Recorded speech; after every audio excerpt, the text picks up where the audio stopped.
नमस्कार मित्रों, मैं शिव प्रसाद अभिनव कोचिंग क्लासेस के इस प्लेटफॉर्म पर आपका स्वागत करता हूं और आज हम अध्ययन करेंगे वर्णमाला के आगे। अब तक हमने जो भी अध्ययन किया वर्णमाला से संबंधित अध्ययन किया। हमने देखा कि हमारे हिंदी की वर्णमाला में 52 अक्षर पाए जाते हैं और इन 52 अक्षरों को हमने विभाजित करके भिन्न भिन्न प्रकार से अध्ययन कर लिया। सबसे पहले हमने वर्णमाला को दो भागों में विभाजित किया, स्वर और व्यंजन के रूप में। इसके बाद स्वर को भी हमने विभाजित कर लिया 3 भागों में। उसके बाद हमने व्यंजन को भी भिन्न भिन्न भागों में विभाजित करके अध्ययन कर लिया। उसके अतिरिक्त हमने व्यंजन में द्विगुणी व्यंजन भी देख लिया और हमने अयोग वाह का भी अध्ययन किया साथ ही। ठीक है, आज हम इसके आगे अध्ययन करेंगे। इसके आगे अध्ययन करने का आज का हमारा टॉपिक है, विषय है, वह है हमारा प्राण वायु के आधार पर वर्णों का विभाजन और स्वर तंत्रिकाओं के झंकृत होने के आधार पर वर्णों का विभाजन। स्पष्ट है? तो आज हम अध्ययन करेंगे प्राण वायु के आधार पर वर्णों का विभाजन। देखते हैं प्राण वायु के आधार पर वर्णों का विभाजन किस प्रकार से किया गया है। तो हमारी जो मुख्य हेडिंग आज होगी वह होगी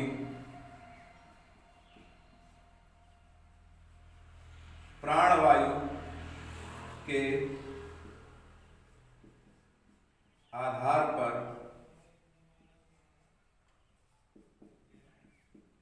वर्णों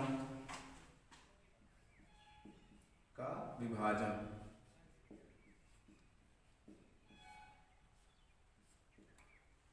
देखिए, प्राण वायु के आधार पर हमारे वर्णों को हम 2 भागों में विभाजित करते हैं। एक हमारा होता है अल्प प्राण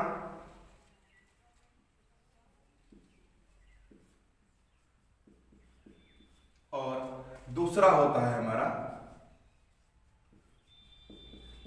महाप्राण।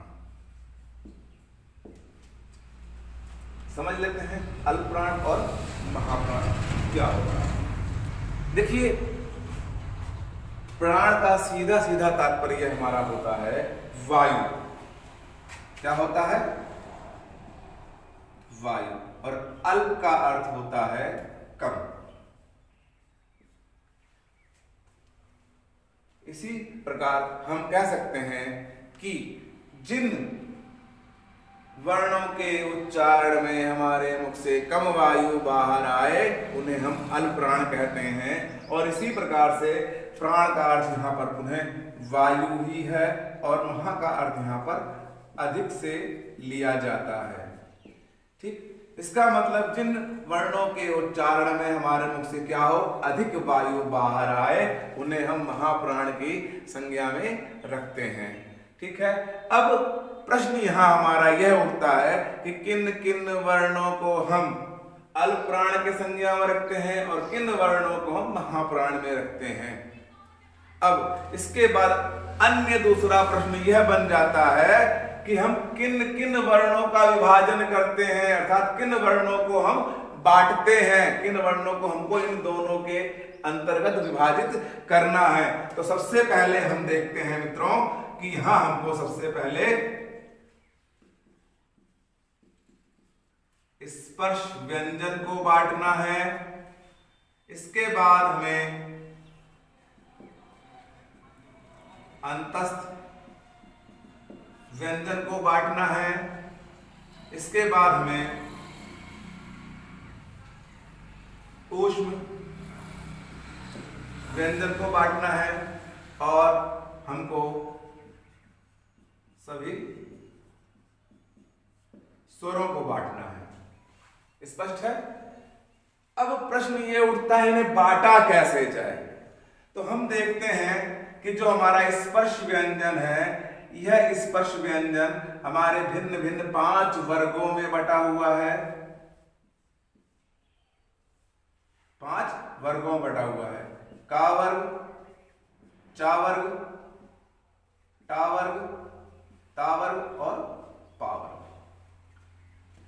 और इन 5 वर्गों के अंतर्गत हमारे स्पर्श व्यंजन के अंतर्गत कुल 25 वर्ण आते हैं। तो हमें इन 25 वर्णों को इन दोनों के अंतर्गत विभाजित करना है।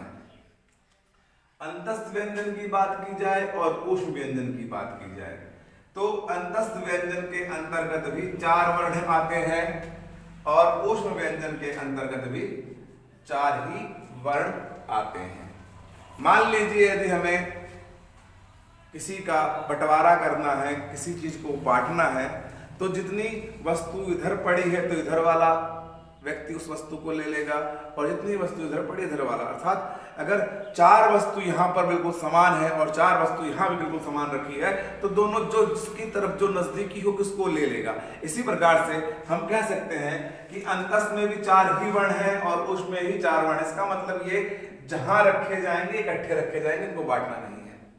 ठीक है, अब इनको बांटा कैसे जाए तो देखते हैं। मान लीजिए ये एक अल्पप्राण नाम के व्यक्ति हैं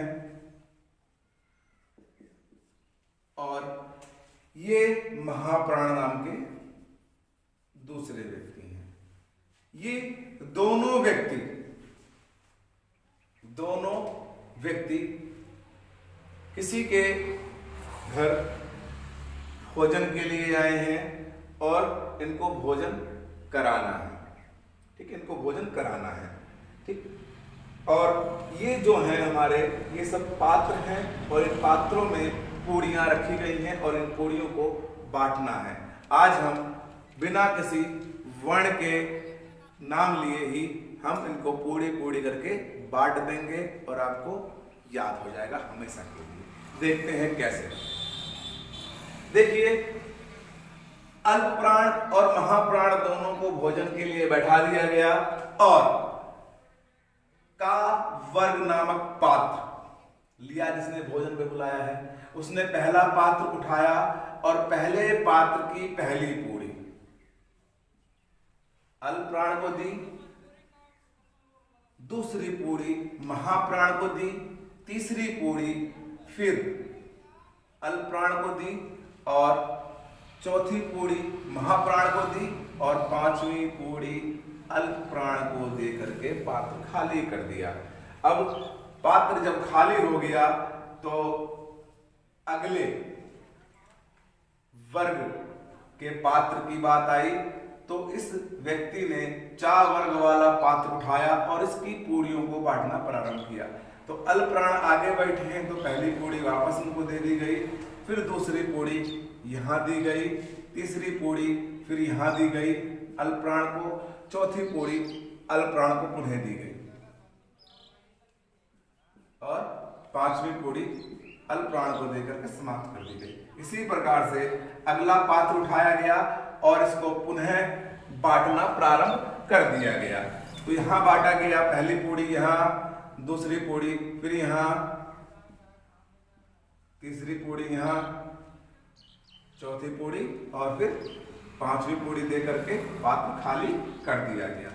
फिर अगला वाला उठाया पात्र और इस पात्र को ला करके फिर से पूड़ी बांटने का कार्य प्रारंभ कर दिया गया।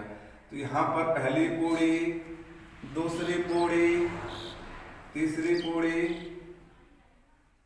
चौथी पूड़ी और 5वीं पूड़ी देकर के पात्र खाली। फिर अंतिम पात्र उठाया व्यक्ति ने और फिर अल्पप्राण और महाप्राण को बांटना प्रारंभ किया।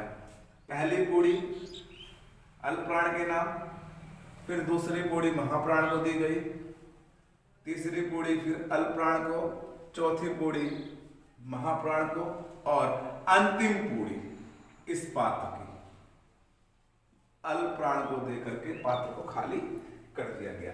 अब ये 5 पात्र हमारे खाली हो गए।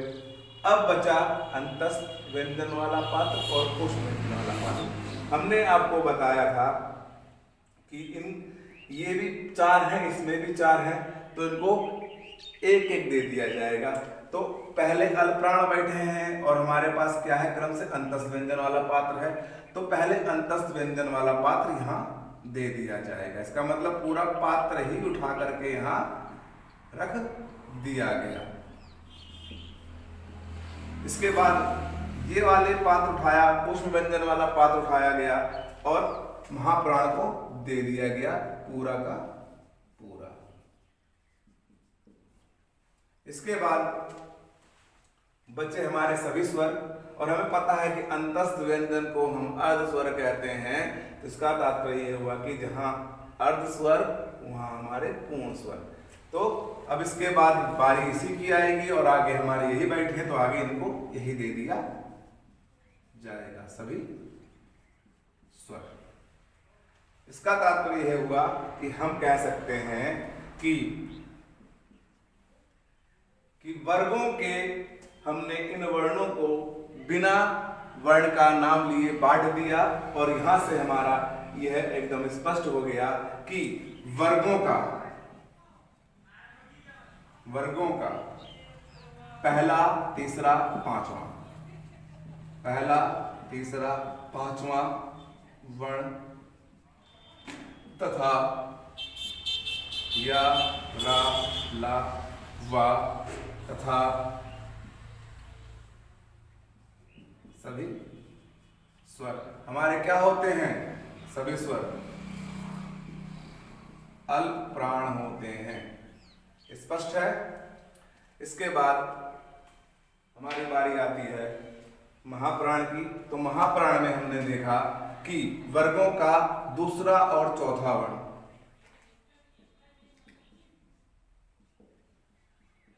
वर्गों का दूसरा और चौथा वर्ण और तथा ऊष्म व्यंजन, ऊष्म व्यंजन तथा ऊष्म व्यंजन हमारे क्या होते हैं? ऊष्म व्यंजन हमारे सभी क्या होंगे? ऊष्म व्यंजन के अंदर हमारे क्या आएंगे? शा, श, सा, हा। क्या होंगे ये सब के सब? ये सब के सब क्या होंगे? महाप्राण होते हैं।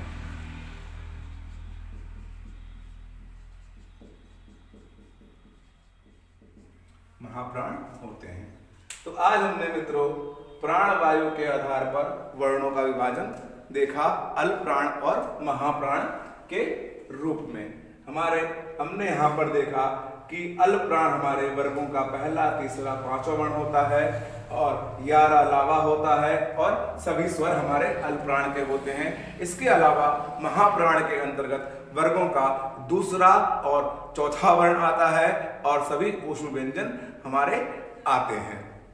तो आज हमने मित्रों अल्प प्राण और महाप्राण के अंतर्गत आने वाले सभी वर्णों का अध्ययन कर लिया, और आप लोग सभी कमेंट करके बताएंगे कि वीडियो आपको कैसा लगा। आज के लिए इतना ही। जय हिंद, जय भारत।